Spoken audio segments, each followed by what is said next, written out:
Hello grainy people, I'm Gabriele Chiapparini, welcome to Small Photobook Cult. S75 is a project spanning almost 20 years. It is a beautiful, large book, printed on newsprints and photographed entirely with a 2005 cell phone, a Siemens S75. Inside the book, we find only portraits, hundreds of them, beautiful ones that accompany us through decades of great technological, social, cultural and political changes. Its simplicity is also its traits. It is a book that I continue to look at since it has been in my library. Welcome to the new episode of Small Photobook Cult. We are here with Petra Stavast. Hello Petra, really glad to have you here with us today.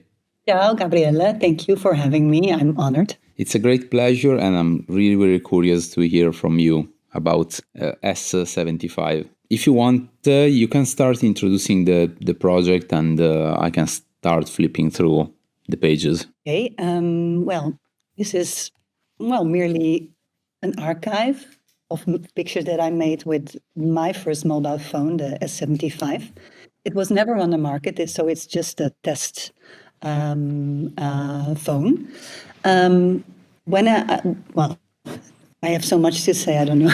Now, wait, I just have to stop you. What do you mean it was not on the market? It was never, you could never buy it. It was just like a test phone. It was just made for testing and then they made some other version of it. And how did you achieve to have it? I got it for a project at FOAM, the museum in the photography museum in Amsterdam. They kind of challenged me and 9 other photographers to use this mobile phone camera instead of our like mid-format or large format analog camera back in 2005. And they were sponsored by Siemens, so they got this testing objects or cell phones for us to use. But because it's like, what was special about this specific mobile phone? Well, I think they wanted to test it because it was one of the first more cheap cell phones with cameras in it. It was quite rare at the time or not so affordable. So I think they also used us as this group of photographers testing the technical part of the camera. Interesting. Okay, sorry, I interrupted you. Coming back to the introduction of the project. So okay. what is S75 about? Or how S75 born? How was it born? That's actually a nice question. It was more or less against my will, but I thought I had to take the challenge because at the time in 2005, I only worked with analog camera. So in the academy, we only had one digital camera and I was too afraid to use it. So I was really raised as an analog photographer. I work very slowly. I like portraiture, but always in a very slow manner. And then just as a fun project, the Foam Museum in Amsterdam decided to make a little exhibition on the top floor with a group of young photographers, which I also was at the time.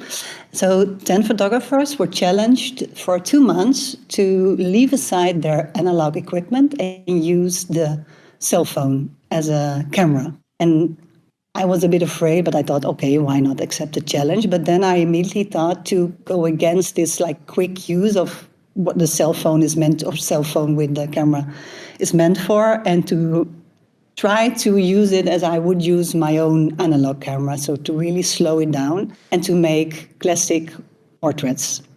But it was so hard because at the time, this 2-month period was the same period I was traveling with a group of other artists in China. So I didn't have a studio, I didn't have my light, I was kind of, I had to do it on the roads. And then I think a lot of people still remember that if you have a bad digital camera, if you have too much light, then your face, for instance, if you have a fair complexion, there would be white, 100% white, and it's very ugly. So you get these holes in your face, for instance. And it happened to me all the time. So I was kind of panicking and thinking, shit, I have the show in foam and I'm only making shitty photos. So I kind of freaked out on this digital part, which of course I could have foreseen.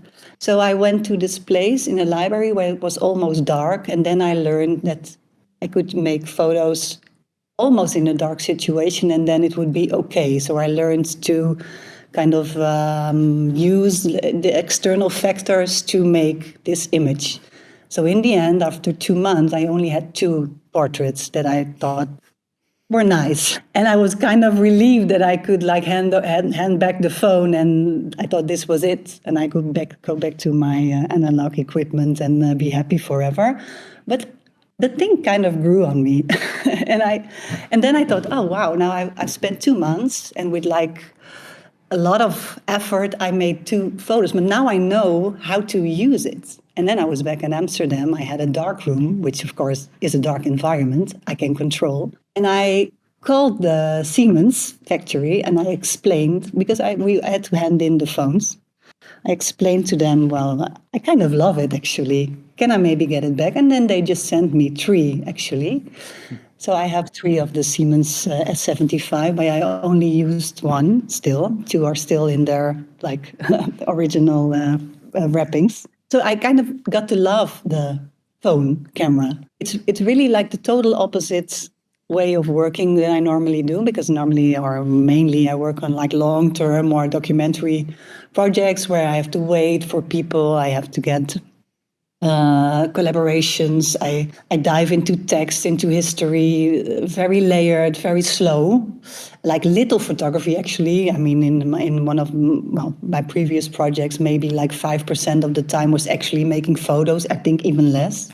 And this was like super direct. It was really like portraiture that I really liked. So this little encounters with people, but also this phone, because it was so hard and it lacks pixels. It's very, I say, inferior quality actually compared to like mid or large format analog photography. I got to love it actually. So then I was back in Amsterdam in my studio. I made in my atelier, and I have the dark room. And in the dark room I made a little studio for the S75. It was so tiny that I had to stand behind a lamp, and the phone camera would make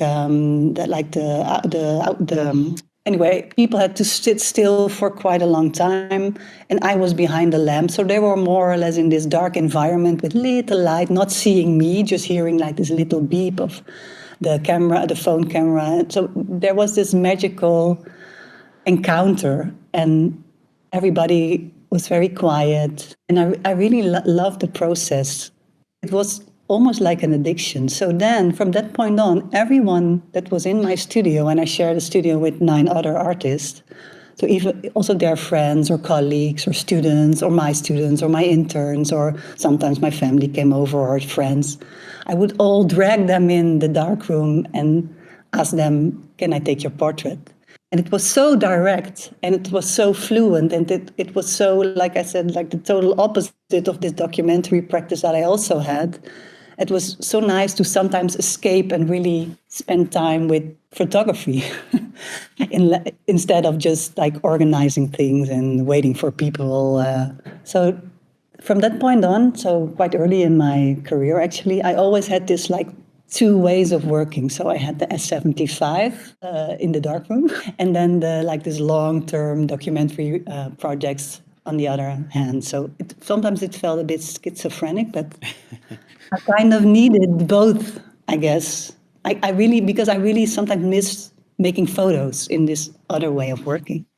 So for me, it was always this nice and safe space.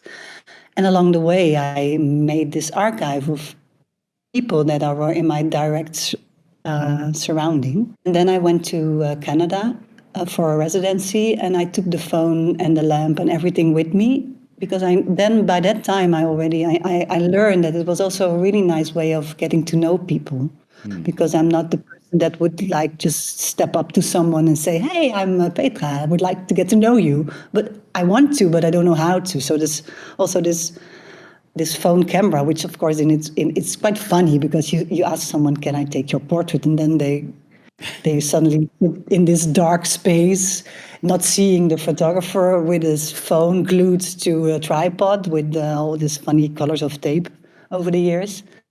So it's also like quite a bizarre situation that breaks the ice immediately. So it's also a nice way of encountering people and inviting them to my studio and have these brief encounters and get to know people.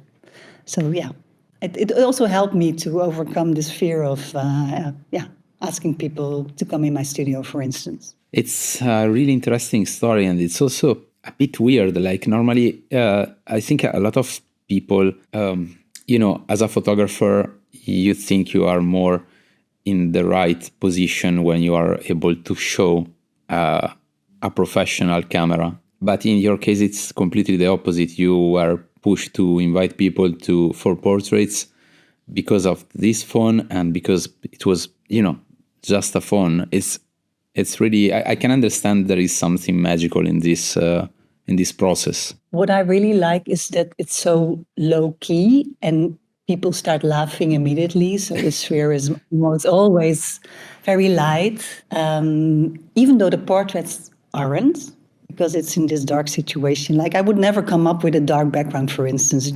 I had to. So I explain, I kind of excuse myself almost like, yeah, I'm sorry. I had to glue it to the tripod. I'm sorry, it's so small, I have to stand behind the light. Yeah, I'm sorry, it's like this very dark photo, but it's the only way it works. So yeah, kind of this, having all these excuses, which are actually true, it kind of frees me from making all these decisions that in my other practice, to say, this is schizophrenic part again, I'm in total control. I have this really the perfect camera, and everybody's always amazed by this large format analog camera. And it's, of course, the opposite. With the phone, it's just like this tiny thing. And I don't know, I kind of like to be freed from all this control in a way. And this is why I don't really hesitate. I dare to ask anyone. I even made a series of in the Netherlands, quite famous actors. I also invited them to my studio, and I always warn them up front, like, okay, this is going to be the most clumsy way you would ever be photographed in your life. And yeah, well, they acknowledged it, of course, to be in this smelly dark room. Yeah, it was always very light and fun and cheerful. Yeah, that I really liked. So I think I took advantage of this, like funny or clumsy or I wasn't ashamed. I was relieved, actually. How did you manipulate those low resolution files? Is the post-production a key part of the work or not? No, because I kind of learned how to manage the external atmosphere with the light and the dark and blah, blah.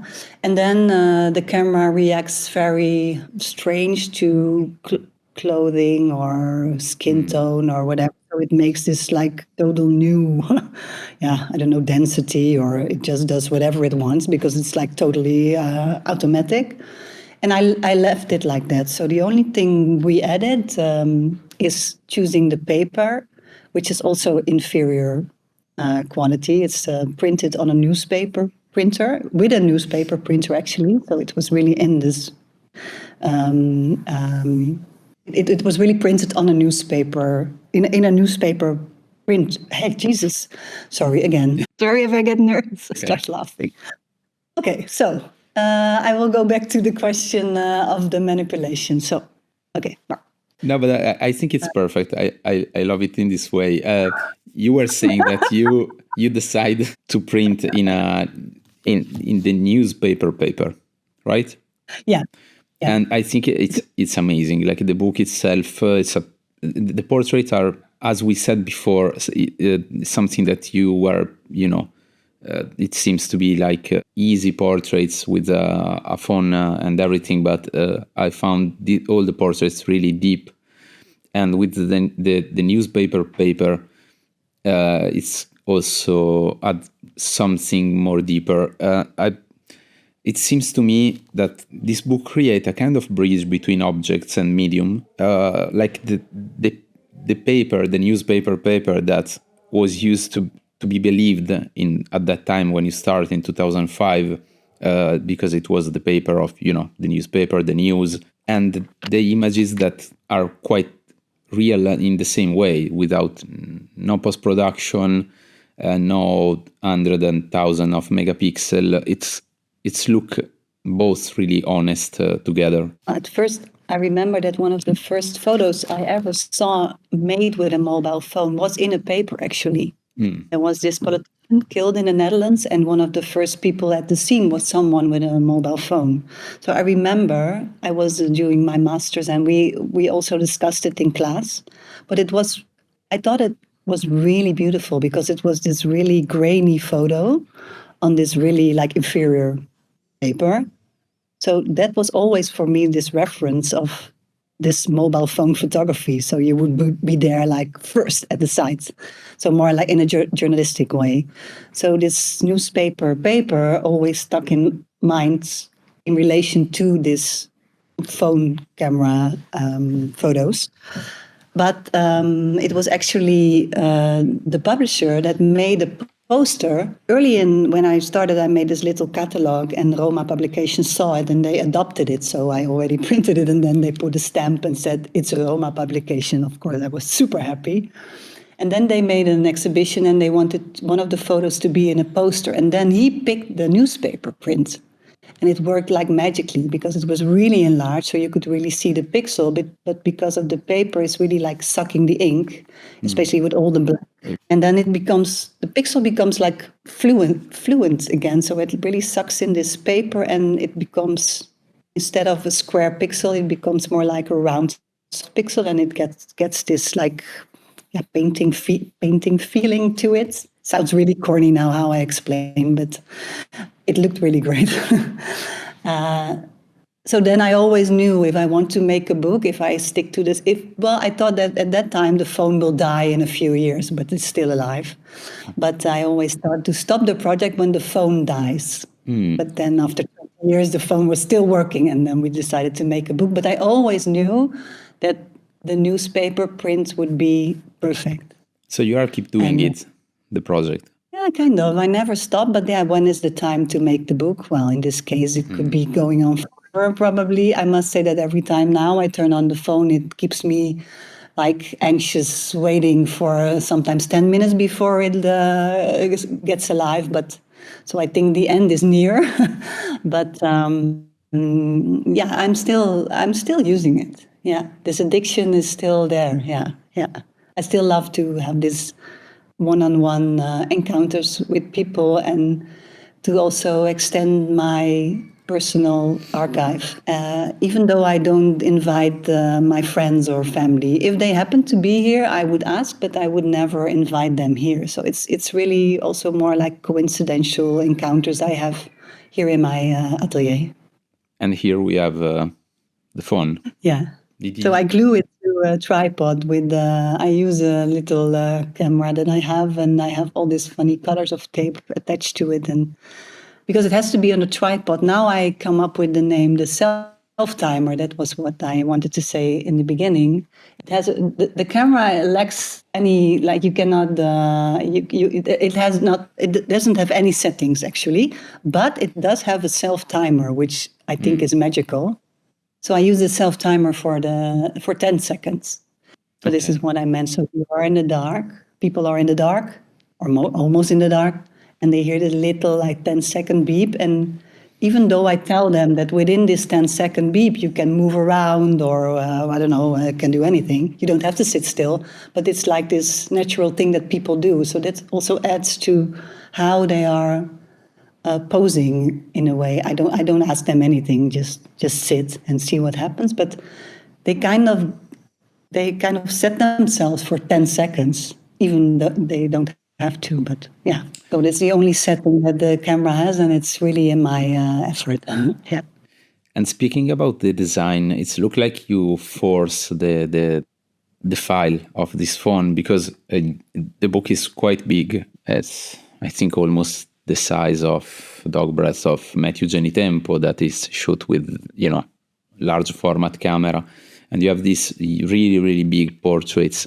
So why you decide to print these pictures so big? Well, we made a lot of tests, and I think that I was also used to these posters, which are even bigger, that in every book there's one poster. Yeah, it's beautiful. But that we even thought about having like this big set of posters, but that would also money-wise crazy, and no one would open it. So, but we always thought that we, as in the designer Hans Gemme and I think also the publisher was involved, that we knew that if you wanted to point out this poor quality, if you enlarge it, you just it comes to life, or it shows.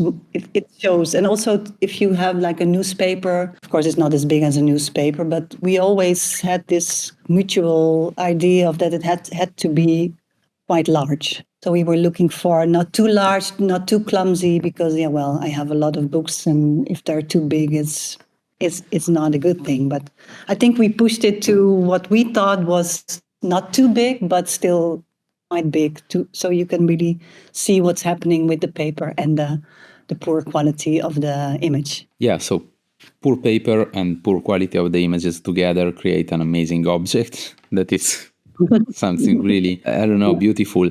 I have to say that in the book, you cannot see all this noise like we are seeing now in the PDF, because the paper really absorbed the ink. So it's all the pictures are a bit more dark and quiet, maybe. And do you see this project in Imperfect Lo-Fi as a form of resistance, against the hyper perfection of the images right now, the super high resolution, also against the obsolescence of the technological devices? In a way, yes, but it's also a personal way of thinking. I kind of fear perfection. I really fear it. If I have too much control, I kind of get lost, or I don't know. I really like this inferior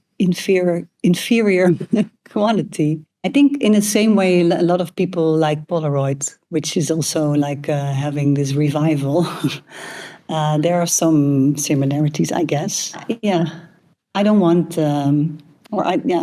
personally, I'm against all these new things coming up all the time and buying new stuff. Or I really cherish this. Yeah, how to say? It's more a personal feeling that I don't want to be involved in all this new stuff and all this control, and and it also doesn't interest me, and I kind of fear it also, technical things in general, I guess. Yeah. So I don't know. I also it's also a bit laziness, actually, I'm not interested in finding out new stuff, or I don't know how to explain. And you decide to put yourself in the portrait, in not the middle, but the first third of the book. Yeah, well, why? When I of course, at some point, everyone who makes a book, he or she knows this moment that you have to hand over the files to the designer, and then he told me, just give me everything. So the raw material, just give me everything. So I gave him everything, but before. Because sometimes I use the darkroom as a darkroom, so I have to take down the little studio, and then I have to rebuild the little studio. And before someone was coming, I had to test if the light was okay, if everything was in order. So I used myself just as a stand-in model, just to test the lights. So I never took like a self-portrait, like knowingly I was making a portrait. It was just like a test thing. But of course, he found them, and then he put them in the book. And we had this discussion, but in a really light and playful way, because in a way it functions as a manual. Because you see the light is too hard, or the color is not right, or it's too dark. And I know myself, of course, I look quite annoyed. I'm in a rush because, of course, I'm 5 minutes late and someone is already ringing the bell, and I still have to set everything right. So, but it was also nice, if you look at it as an archive, to see myself like in 2005 when I made this book in 2022. It functions more as a manual, like how the book is made over a long period of time, not only seeing myself getting older, but also seeing like this grainy photo, and then I made a new one, and it's okay. So it's also like the setting up of every new, or not every new, of course, but many new encounters with people. Only the one in the red sweater, the last one, I think it was really hard, because then I knew I was making a portrait to kind of round up, at least for making the book, the project. I don't like the photo at all. I'm so aware. yeah, so in the end, the designer convinced me to put it in and to make it like a little chapter, and I learned to love it actually. Yeah, I It's also think. of this imperfection. And I think I understood what a lot of people had, because a lot of people, they maybe like to have their portrait taken, but they don't really like the outcome most of the time. But in this case, because it's almost like it's not the reality. It's really a version of reality. So people kind of recognize themselves, of course, but there's this big like gap between reality and this photo of them. So a lot of people liked to look at themselves through this technical malfunction, actually. And I kind of have the same. So I wouldn't like the perfect, like super sharp, in control portrait of myself, but I kind of like this version of a portrait of me, as like 220 people before me told me about their portrait. So it was also an honest decision to put myself there too. What conversation do you believe or hope this prolonged use of this S75 open up? This lack of perfection, I think it's a gift actually. So maybe that's it. To don't strive for this higher quality, or it's not a matter of having the perfect tools or the newest camera or the more pixels or the bigger negative, or can be very simple and very small and still be very powerful, and also to cherish this lack of technical possibilities or lack of possibilities in general, I guess, to really feel relieved or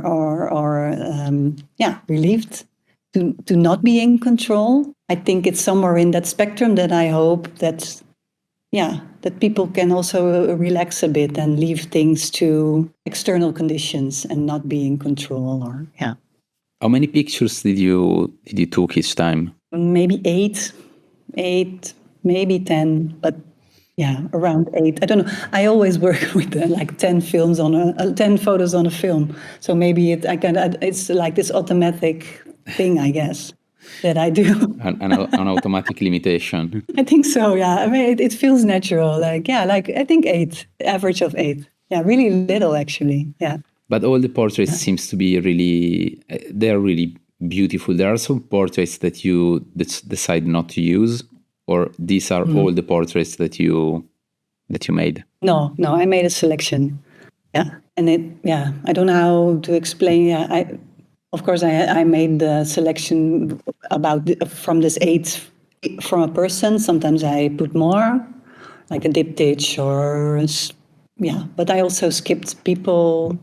Yeah, I made a selection, and it was, I think, because I think this addiction is also founded on this idea of making the portrait. So every time I encounter someone, I have this idea of the portrait in my head that I cannot really wrap my mind around, but I do, I recognize it when it's there. And sometimes in this series, like 8 or 10 photos of a person, it's not there, and I cannot really explain why or why not. But is this recognition that I do have or I don't have. And it's quite strict, so it was not too hard to make a selection, actually. So a super tough question. How do you recognize if it's there or not? It's really a feeling. I think it's an attraction that either is like switched on or not. Yeah, I think it's with art in general. Something touches you. Can be on any level, actually. It is not just on one level, but something or someone or something touches you in a way that it's, like I said, this some recognition or something, and of this vague idea. Yeah, it's really hard to explain, actually. But there's this, like I said, this vague idea of the portrait, and if I recognize it almost instantly. Maybe I don't know, without being too like a sphere, or I don't know. Yeah, there's something in this way of encounter in the photo with a person, even though he or she is maybe not even looking at you, that it's powerful, I guess. Was you searching for specific, not specific, but some kind of, faces, expressions? Not really, actually. There was little wiggle room for people, because of this 10-second self-timer. Like I said, I always told them they could move, which they never did. And it's you sit on a stool. There's little that can happen actually. Sometimes people ask me, where should I look? And I said, well, just look around and focus. I don't know. Oh no, not really actually. No, not really. But I think this being in the dark, in a silence room without a photographer, more or less, and little beeps that you really have to focus to hear because it's really soft. I think that really worked well, and it almost always got this type of portrait that I wanted. So I think the concentration of the people that really stands out, and in almost all of them, it's in a different way, but it's always there. You really feel there's this point of concentration, I guess. I was asking more about the selection, like when you ask to someone to have this kind of portraits. Was you looking for a specific face in that moment, or it was just a bit more randomic? Like you asked to a lot of people to do this kind of portraits? Yeah, I did ask a lot of people. Almost everyone who came in, because I like people. I don't know. No, really, no. There was not. It's not that I would stumble upon someone on the street and I would think, hey, he or she has this photographic face. Not at all. Really, just who happened to be in the building, more or less, I would ask. And sometimes I would ask an intern, like, hey, ask your friends or family or classmates, and maybe they would make a selection of what they thought that I would like. Maybe they did, but for me, it was never intentional. No, it was really whoever came here. What is this collection for you right now, after almost 20 years? Yeah, I always think of it as an archive, but also I think it's also the outcome of this schizophrenic addiction, I guess. It's a really hard question, actually. It is, because looking at this book, I was trying to reply at the same question, and I think it's not easy. It's an archive, but it's more than that. And I think it's quite hard to, catch what it is. Maybe for me, it's also the fact that it's really, that there are like a lot of portraits. So, I mean, an archive can also be small. It doesn't have to be big. But I think for me, there's some, some comfort, I guess, in the fact that it's like really big and still growing. Because, if you look for the portraits, I kind of like the fact that it's not there in one photo. It doesn't have to be there in like one image. So it's not like one image that I made that kind of fills that idea of the portrait. So all these attempts actually, and then they grow into an archive because, if you add something, it grows into it. But I don't know, it's more, I think I find some comfort in adding photos. I don't know, I really find comfort in the fact that there are so many, and I have a lot of attempts, and each attempt in itself doesn't have to be right, or I kind of spread my chances, so to say. This is maybe why I also, in any project that I make, I work with a lot of material. So I really like to view things or ideas or topics from multiple perspectives. And I always work with repetition, and I really love to work in archives, and the bigger the better. So I can really dive into them and find like more answers to the same question. Maybe if I compare it to my like wider way of working, I really feel safe in this in an archive with a lot of material. Yeah, like I said, there you have multiple chances to reach your goal in a way. I don't know how to explain it differently. I like big amounts of imagery. Yeah, I really like the fact that it's a project that is a bit a bridge in this, like in the technological world. I love the fact that you start in 2005, right? Yeah. That it was that moment where the technology started to, run quite fast, but it was at the edge of this starting. And you end in 2022, 21, 20. Yeah, 22, yeah. That is where we start to have AI and everything. And I really love to watch the portrait made with the same camera during this specific span of time. There is, this kind of stillness in this work, but that the world around was, running and changing, and the technology specifically was really changing. And I don't know, it's probably because I'm born in the 80s, so I really felt this kind of, I was really thinking that the technology could be an amazing thing when I was a kid, when I was young. And now we are in 2025 and we discovered that it's not. No, actually it totally freaks me out. So this is also my safe space. Like I said, I have this personal anxiety with new technical things in general. So that's also the lazy part of me, like not wanting to invest my time or energy into new technological stuff. But I fear it. So I like to stick to the things that I know and that work. And yeah. And don't be overwhelmed from everything all the time. No, and like I said, this reality it's for me it's too harsh actually. So this is my safe place or safe tool, and of course it will die one day. Yeah. The camera won't live forever, but well, who knows? I don't know. Yeah, maybe the first phones that were made with a mobile phone, they would live longer and are better than the ones now. Yeah, of course. That you this is 100%. Yeah. This is a record of that too. Yeah, unintentionally, but it is. Yeah. So, do you have a specific music that you suggest to listen while watching this book? Yeah. Well, you could listen, of course, to anything you would prefer yourself. But what I really like is, well, actually, all the movie music, all the music in the movies of Sofia Coppola.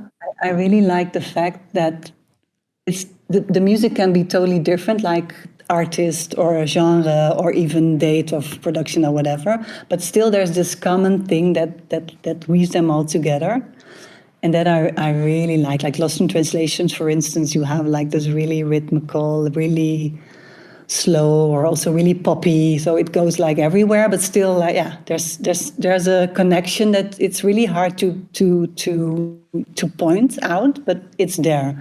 So that I would really suggest to listen to, and it can be like a lot of songs, a lot of different songs, but still I think they could all work. Yeah, so Lost in Translation soundtrack from Sofia Coppola. Do you learn something during the process of making this project that can help other photographers?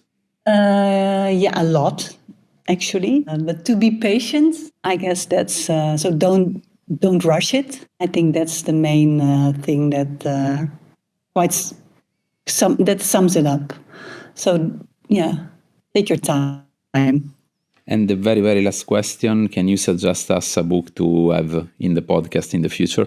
That was really hard. Yeah, it is. But I saw your bookshelf behind you before we started this recording. So yeah, well, I have a few that are that are quite new. So then maybe they came up in my mind first. And then if I have to really pick one, for now, I would, if I were you, I would invite a Dutch young artist. He's called Jordi de Vette.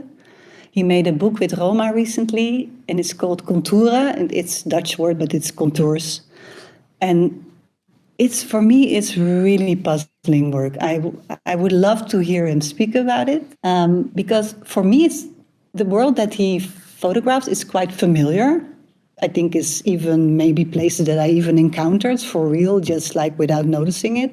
But there's something magical to it, and I really have no clue how he does it. How does he select it? But if you look at the images, he could photograph anything. So I really wonder why and how he decides to take a picture of what he takes pictures of, and how he arranges them, and how he does it like in a technical way, because it's really simple, but it's so quiet and it's so powerful at the same time. I don't know. I'm I'm really intrigued by it. So I would love to hear him speak about it. You can suggest also more than one. If you have another one, you can, or not, as you like.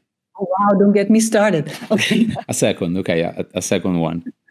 Okay, second one. Oh, wow. Now you now I have, now you do it really well on the spot. So this one is in my site also. Well, now it's a Greek artist and a Greek name. So now I'm making a fool of myself, probably in trying to pronounce it in the right way. It's a book. It's made by Perimeter Editions, and the artist is called Georgia Metaxas. That I think I made right. Maybe you know it. It's called Mnem. Oh, Jesus, I should have practiced the name. Mnemosyne Grove. Mnemosyne Grove. I think I pronounced it right. I wrote it down. I'm going to search for it. Yes, it's really beautiful. It's not easy. It's not an easy book. That I also like. It's not an easy book at all. You really have to make an effort to understand. But I was attracted to it instantly. I think I also had this familiar, maybe we think alike a bit in a way. I could really see that it took her a lot of effort to make the book and to work together with people that were quite hard to reach. And I think she had to overcome a lot of things in order to make the book. And it's also beautifully made. It's like a little novel with a hardcover. It's a beautiful production. Also, same as with Jordi, it's really intriguing. So you kind of understand some part of it, and then you get stuck. You don't know, and then you really have to work hard in order to understand it. So, yeah, I really love it. Okay, thank you so much, Petra. Thank you. It was really, really interesting, and I'm really happy to have this book in my bookshelf. And Thank you. I think I'm keep going to take this book out and watch it again and again. Oh, then you have to come to my studio, and I will also take your portrait with the S75. Yeah, I would love to. I'm not really good and like to be inside the portrait, but yeah, with pleasure. Well, this is not a real portrait. It's a version of a real portrait. It's not a real portrait. So maybe it could be a good one. It would be nice. Okay, thank you so much, and hope to have you again in this podcast in the future with another project. Working on it. Great, so soon. And yeah, thank you so much. Thank you, everybody. And ciao, Petra. See you soon. Ciao, Gabriele. Thank you.